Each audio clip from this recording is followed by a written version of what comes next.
Sous l'égide des États-Unis, l'Arménie et l'Azerbaïdjan ont décidé d'ouvrir un couloir qui partirait de Bakou, traverserait le territoire arménien jusqu'à l'esclave azerbaïdjanaise du Nakhitchevan, frontalière avec la Turquie. On va essayer de comprendre les dessous et les enjeux de cet accord avec toi, Pierre Barbancet. Alors peut-être, avant ça, je vais montrer sur une carte. Alors j'avais pas prévu de le faire, mais j'avoue que moi l'esclave, je voyais pas très bien où elle était, donc peut-être que les gens dans le chat non plus. Euh, Déjà, peut-être pendant que je cherche sur la carte, Pierre, est-ce que tu peux nous rappeler un peu ce que cet accord prévoit? Qu'est-ce que c'est? Qu'est-ce qu'il prévoit? Alors d'abord, il faut savoir que cet accord euh, vient d'une chose, c'est que après la chute de l'Union soviétique, le démantèlement de l'Union soviétique, il y a eu la création de républiques indépendantes, en quelque sorte, donc l'Azerbaïdjan d'un côté, la République d'Arménie de l'autre, et il y avait ce territoire qu'on appelle le territoire du Haut-Karabakh, qui était revendiqués par les Arméniens parce qu'ils sont majoritaires dans cette zone-là, sauf qu'il se trouve que le découpage a fait que le Haut-Karabakh a été revendiqué par l'Azerbaïdjan.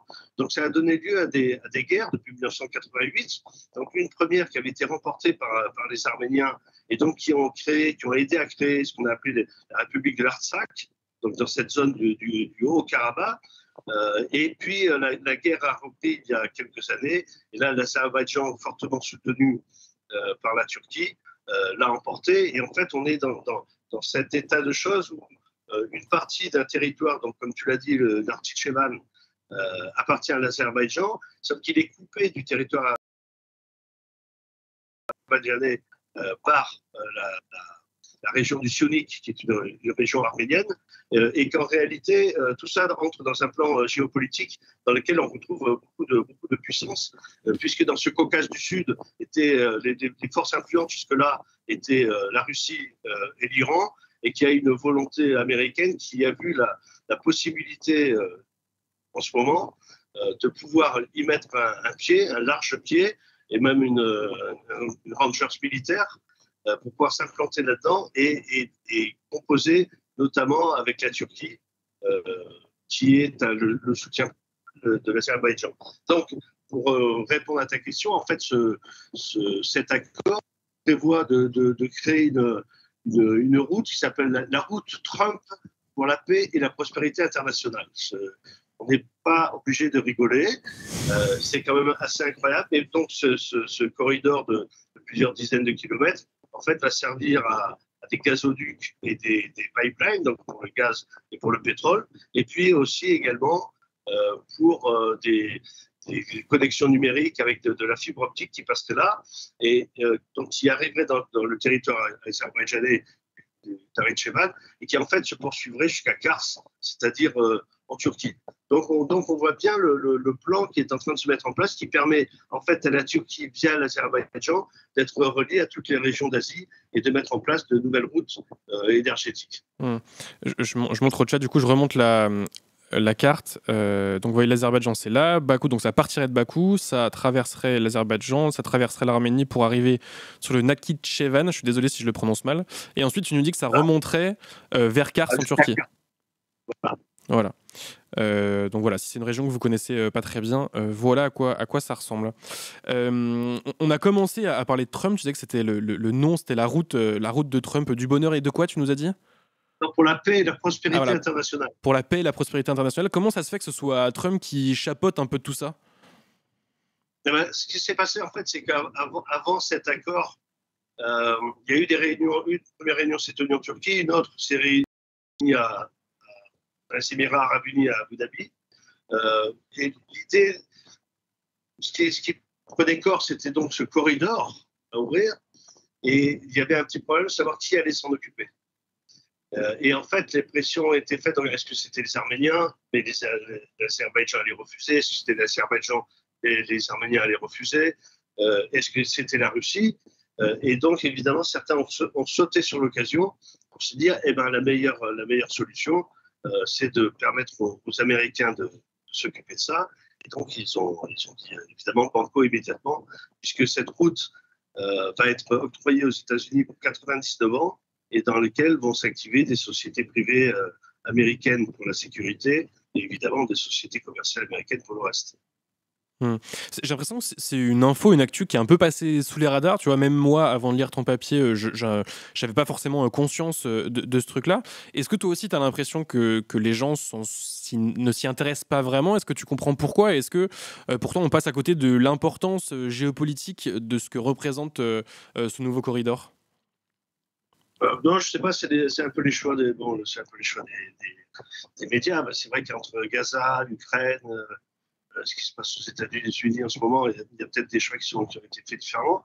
Et aussi peut-être parce que ça oblige à expliquer un petit peu d'autres choses dans la géopolitique qui dérangent un peu peut-être les façons de voir habituelles, très manichéistes et très simplistes. Parce que notamment le rôle de la Turquie est, est intéressant, dangereux mais intéressant, puisque la Turquie, c'est quand même un pays membre de l'OTAN, qui est d'ailleurs une des principales forces militaires de l'OTAN, surtout dans la région. C'est un pays qui n'est pas arabe, mais qui est un pays musulman et sunnite. Et c'est un pays qui a des très bonnes relations avec l'Azerbaïdjan, qui se réclame de la turcité, pardon. Et l'Azerbaïdjan est un pays frontalier avec l'Iran, et l'Azerbaïdjan a des très bonnes relations avec Israël. D'ailleurs, on dit même qu'il y a des bases du Mossad qui sont installées en Azerbaïdjan, ce qui leur permet d'installer ce qu'on appelle des grandes oreilles, pour pouvoir surveiller et écouter toutes les communications en Iran. Donc, en fait, ça a des ramifications très importantes. Alors, évidemment, c'est un petit peu complexe parce que d'un point de vue de l'Arménie proprement dite, il y avait ce qu'on avait appelé les accords de Minsk qui étaient supervisés par les États-Unis, la France et la Russie qui n'ont pas vraiment été mis en œuvre. Et le Premier ministre arménien, Nicole Pachinian, est aujourd'hui un peu sur la sellette dans son propre pays parce qu'il a décidé plutôt de se rapprocher des Occidentaux via l'Union européenne et donc là avec cet accord avec les États-Unis, au détriment des relations historiques de l'Arménie avec la Russie.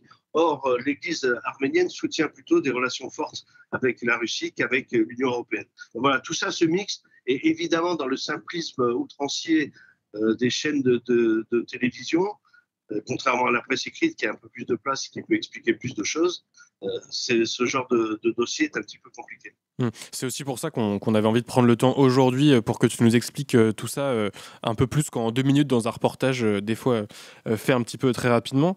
Est-ce qu'il y a eu des réactions internationales sur l'ouverture de ce corridor ou est-ce que tout le monde reste un petit peu de marbre? Est-ce que, je sais pas, l'Europe s'est positionnée? Tu sais que la Turquie n'a pas dit grand-chose, c'est ça?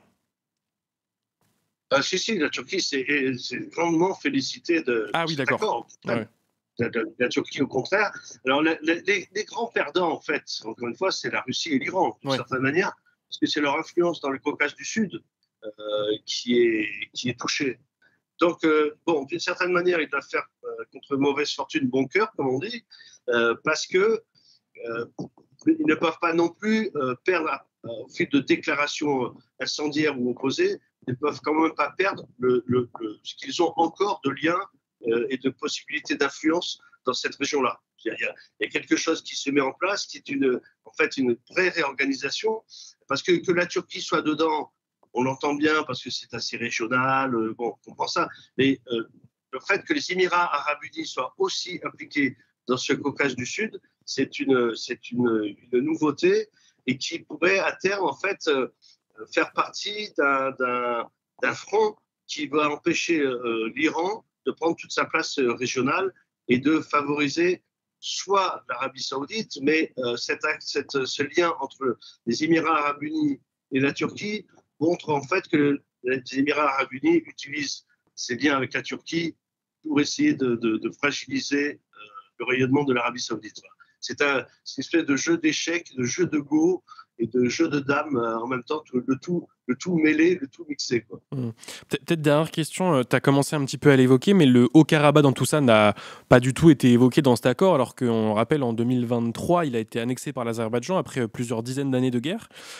Comment ça se fait que le Haut-Karabakh n'ait même pas été évoqué dans cet accord, n'ait même pas été un élément de négociation? Parce que de fait, et c'est bien ce que beaucoup d'Arméniens reprochent à Nicole Pachinian, le Premier ministre, de fait, le Haut-Karabakh n'existe plus en tant qu'entité. Je veux dire, le fait que l'Azerbaïdjan a annexé cette région et que l'Arménie l'a accepté, fait que ça ne fait plus partie de la discussion. C'est mort et enterré de ce côté-là. Ce qui n'est pas le cas pour la mémoire des Arméniens, et encore moins des Arméniens du Haut-Karabakh.